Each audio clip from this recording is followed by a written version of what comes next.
One of the worst situations that I can think of in a generic sense would be to have a family egress or bug out and that they have small kids. That's a really bad situation. Leaving the home and leaving the bulk of your resources is bad enough, but when you have small kids and you have to contend with all of the challenges that go with that, and on top of that, maybe you can't go in a vehicle to get where you're going. Maybe you have to go on foot. I think that a lot of us that have kids would know, maybe just from experience from camping, that when you go on a hike, you have to be kind of careful about how long the hike is, because if the kids are small, they might get tired or get bored just in a matter of minutes on the onset of the hike. So if you have a 3 or 4 mile hike, you can just forget it unless you want to carry them the whole way. So this is a problem, transporting your kids if the bug out egress is more than maybe like a mile or so. And of course, it just depends on how old your kids are and what kind of condition they're in and so forth. If you practice with your kids, going on hikes, it's going to make it a lot easier. There's just no doubt about it, especially if you can get them to carry a small backpack with maybe a couple of pounds of items in there, just to help, increase their conditioning. And this is the thing, though, across the board that a lot of parents don't think about when they're doing the whole prepping thing. They think that they have all their gear and all they need to do is just go for a walk. But once again, they don't think about that the walk itself could be a major challenge. And you throw in a really hot day or a really cold day, maybe there's like a foot of snow out, and your walk just turned into a guaranteed nightmare. And so if you have a family, and you certainly have kids, and they're young, you really want to have some options.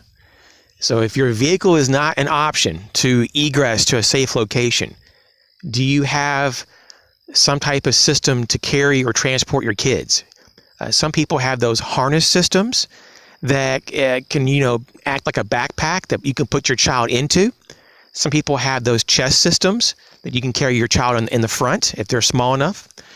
There's, of course, various types of off-road, all-terrain, if you will, wagon systems and so forth. There's a lot of options. And I've done some videos in the past about some different transport options for various all-terrain situations, either to carry gear or to carry, people. And so you might want to really think about this. Not a lot of people talk about this. Bug out discussions typically go like this. I'm an individual, and if I see danger, I'm going to bug out. And they typically don't even talk about their family. Or if they do, it's very limited. Like, well, we're all going to stay together and we're going to all walk at a pace that we can all handle, and we'll take breaks when we need it, and then we'll eventually get there, which is really kind of like a sanitized version of what will happen, because most likely there will be obstacles. Most likely the kids will be tired. They're going to be hungry. They're going to be noisy. How are you going to deal with that? Especially if you're trying to stay quiet, that noisy part can really get you in big concern. Let's just say it that way. It could be a big concern. And it's a big concern because you may not want to draw attention to yourself, because things may be so bad that you don't want that. You just don't want that, because you may have resources with you, and you probably should, of course, if you have a bug out bag and you're bugging out, and you don't want to be caught in a situation that someone's going to try to take it from you or try to guilt you to give some of it to them. And you don't want also people following you to your bug out location. And so there's a lot to this, but especially us that have families, man, you really want to have a plan. Have at least two or three options of how to transport your kids. If you're in a situation you can't use a vehicle. And the likelihood of you having to leave your home is low. And we know that. Statistically, it's low. I think by most accounts, it's like 10% or less of the time when there's an emergency locally that requires you to leave your home. Most of the time, you can just stay put. And that's what's recommended, of course. But there are times when there's a forest fire, and if you just happen to live in a forest or on the edge of a forest, that could be bad news. It could be an earthquake. It may not be safe to be in the home because maybe your house just fell apart. Or it could be something as crazy as could be a gas leak. I've been reading stories lately that sometimes gas leaks can ignite. And if the gas leak is in your home because of a ruptured pipe or something, part of your house could be missing because it just exploded. And there's all kinds of reasons why you'd want to be out of your house. But once again, it's remotely kind of minimal compared to all the reasons of why you want to stay in compared to like the things that can happen to us. And so overall, I think it's important to have a plan, of course, for all these things. But when it comes to dealing with our children, especially if they're very young, we just have to come to terms with the real reality that it's going to be stressful, it's going to be a handful, and we're going to want to have all the options at our disposal. And so having just something as simple as a wagon system that's meant to be used, in an all-terrain situation, off-road, could really, really make a difference. And just even having a really small pup tent, just even a kid-sized pup tent that you can put the kids in if you just had to spend the night somewhere unexpected, just to keep them, sheltered. Maybe you can deal with just sleeping in a poncho outside of that, but it's better to have some options than not, and have some things to keep them distracted. This is a big deal. Some people have told me over time that they would just take duct tape and duct tape their mouth if they have to keep the kids quiet, or give them heavy doses of like Benadryl or some type of antihistamine and put them asleep or something. I don't know if that's so great of an idea. I'm not really that big of a proponent for that. Now, you do what you have to do to keep everyone alive and safe, but I don't think drugging your kid or binding your kid in some way is going to really probably be appropriate long term, or it's not really the best solution up front by any means. And so it's surprising what people send me in terms of different messages and things. And so it inspired me to do this quick video just to say, hey, don't traumatize your kid more than than is necessary. Of course, you should not try to traumatize your kid at all. But the situation itself presents that possibility that they're going to be traumatized anyways. They're going to probably read that through body language that, okay, my parents are stressed out because something happened. Kids know when something's up. So that's going to be enough for the kids to kind of start acting out possibly. But when you start doing crazy things because you're not prepared, it's just going to create a lot more stress, not just between you and your spouse, but also between you and your kids. And that's why it's also important to actually practice drills, egress drills, fire drills, home invasion drills. These are all common sense things. I mean, not just to build muscle memory, but to build group cohesion so that everybody kind of knows at least what to do at a minimum level. We go over here and we do this, or we grab this bag and we work together to solve this problem, or we start moving in that direction, or help is over there, or this is a phone number to call if this happens. Having protocols, training with those protocols, building skills, building muscle memory, and having the knowledge to tackle certain things, to problem solve to a level that is going to at least get you out of harm's way, are all things that we should be doing as preppers.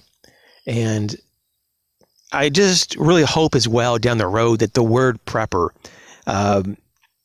is understood by the masses more so than it is now. In fact, I almost wish that there's another word that we could call ourselves, because there's a lot of us don't even want to label ourselves. And I'm kind of that way too, because, prepper and survivalist, and even some bushcrafting skills are kind of taboo, believe it or not. When you talk to people, especially in large cities, they think it's just so weird. Like, why would you ever need to make a fire in the woods? Or why would you ever need a firearm? Or why would you ever need a bag full of supplies? That doesn't make sense. And you try to explain to them why it makes sense, and they're just like, I don't understand. Well, we have police and EMS for a reason. Why do we need all this? Some people really do live in a fantasy land. It's a really sad thing.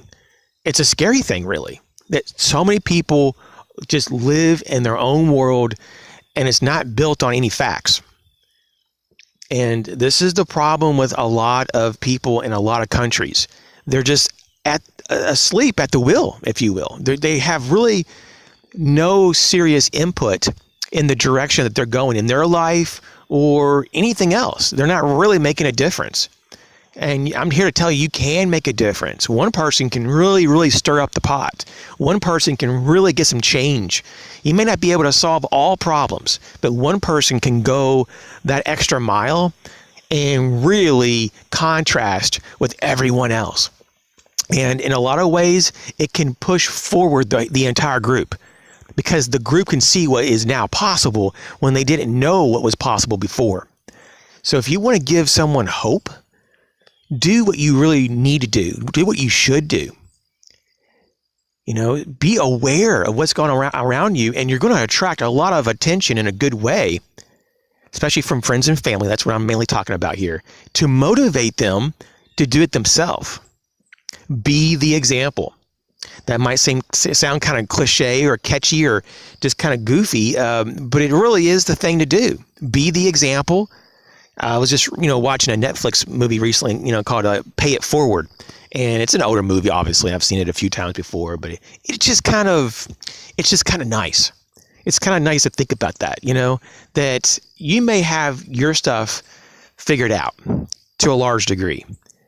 But when you know that your brother or sister or your mom or dad is still kind of stuck in their rut and they haven't got that initiative, they don't really see the bigger picture of why you'd want to be prepared. Go that extra mile. Help them and be excessive if you have to. Really just spell it out for them. Why? Give them examples. And don't give up. Be persistent for the long term. If they see that you're serious about being prepared and you've been talking to them for 10, 15, 20 years, as I have with some people, you'd be surprised that they just start to understand all of a sudden. One day it just clicks and they're like, holy hell, I'm not prepared. And you're like, I know, I've been telling it to you for like 2 decades. And so this is a thing that when they do realize and have that moment of clarity, the light bulb just goes off and they're like, whoa, I've been in darkness for a while and now I see the light, praise the Lord. That you get to a point that you're like, oh, wow, it's so great that you're just overwhelmed with joy as well, because now they're at the level where you're at. At least they agree on something. We're at a meeting point, and then you can still help and elevate them from there to get them into the place that they need to be. And sometimes it's not just physical stuff that they need to gather up, physical resources, but it could be just something as simple as mindset and preparing for the potential for stress and various things that may be seen or that may be talked about during real traumatic situations. And this is something as well that we don't really hear a lot about within the prepping community. Post-traumatic stress, syndromes and disorders, all kind of acute stress problems. This happens really for real. And it can really mess you up, short-term and long-term. And the stress from dealing with emergencies, life-threatening situations is something that we have to better understand as a community. Because if we don't, we will not be able to be as reactive as we need to be, and to be proactive as well to counter these things to begin with.